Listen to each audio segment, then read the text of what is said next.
ಹತ್ತತ್ರ 25 ವರ್ಷಗಳ ನಿಯರ್ 25 ವರ್ಷಗಳ ಸಿನಿಮಾ ಜರ್ನಿ ಅಂತಲೇ ಹೇಳ್ಬೋದು ನಿಮ್ಮದು.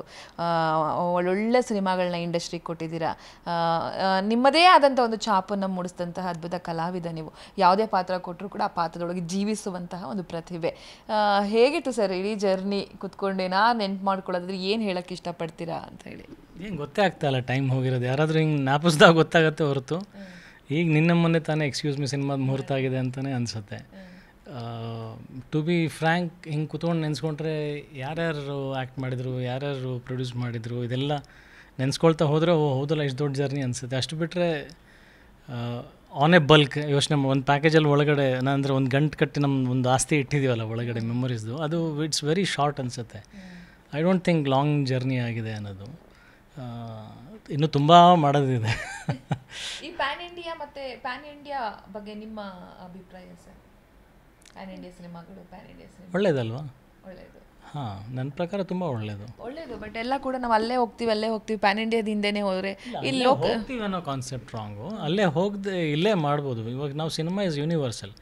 ಈಗ ನಾವು ಎಷ್ಟೊಂದು ಯೂಟ್ಯೂಬ್ನಲ್ಲಿ ನಾನು ತೆಗೆದು ನೋಡ್ತಾ ಇರ್ತೀನಲ್ಲ, ನನ್ನ ಲಿಸ್ಟಲ್ಲಿ ಬರೀ ಅದು ಶಾರ್ಟ್ ಫಿಲ್ಮ್ಸ್ ಬರ್ತಾ ಇರುತ್ತೆ. ಎಷ್ಟೆಷ್ಟೋ ಹೊಸ ಹುಡುಗರು ಮಾಡಿರ್ತಾರೆ, ಎಲ್ಲೋ ಕೂತ್ಕೊಂಡು ಮಾಡಿರ್ತಾರೆ. ನನಗೆ ಕೆಲವೊಂದು ಸಲ ಏನೋ ಒರಿಸ್ಸಾದಲ್ಲಿ ಕೂತ್ಕೊಂಡು ಮಾಡಿದ್ರೆ ಶಾರ್ಟ್ ಫಿಲ್ಮ್ಸ್ ಬರುತ್ತೆ ಇಲ್ಲಿ, ಗುಜರಾತಲ್ಲಿ ಕೂತ್ಕೊಂಡು ಮಾಡಿದ್ರೆ ಶಾರ್ಟ್ ಫಿಲ್ಮ್ಸ್ ನನಗೆ ಇಲ್ಲಿ ಬರುತ್ತೆ.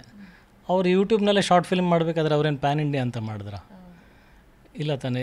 It is the interest of the audience. ನನಗೆ ಅದೆಲ್ಲ ಅದ್ರ ಬಗ್ಗೆ ಇಂಟ್ರೆಸ್ಟ್ ಇದೆ, ನನಗೆ ಅದು ಬರ್ತಾ ಇರುತ್ತೆ.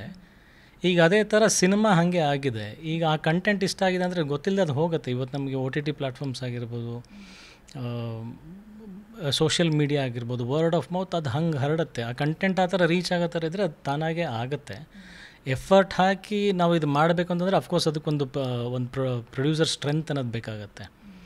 ಈಗ ಮೊನ್ನೆ from cinema is very minimal budget ಅಲ್ವಾ. ಈಗ ಅದು ಹೋಯ್ತು, ಎಲ್ಲ ಕಡೆ ರೀಚ್ ಆಯಿತು. ಬಾಲಿವುಡಲ್ಲೆಲ್ಲ ಹೆಸರು ಮಾಡಿದ್ರು. ಅದನ್ನೇ ಪ್ರಯತ್ನ ಮಾಡಿ ಪ್ಯಾನ್ ಇಂಡಿಯಾ ಮಾಡ್ಬೇಕಂತ ಮಾಡಿದ್ದಲ್ವಲ್ಲ. ಹಾಂ, ಇವತ್ತು ಆ ಕೆಪಾಸಿಟಿ ಇದೆ, ಆ ಪೊಟೆನ್ಷಿಯಲ್ ಇದೆ. ಸಿನಿಮಾ ಅನ್ನೋ ಒಂದು ಮೀಡಿಯಮ್ಮಿಗೆ ಆ ಪೊಟೆನ್ಷಿಯಲ್ ಇದೆ. If you make it honestly, if you make it with strong contents, ಅದು ಹೋಗುತ್ತೆ ತಾನಾಗೆ.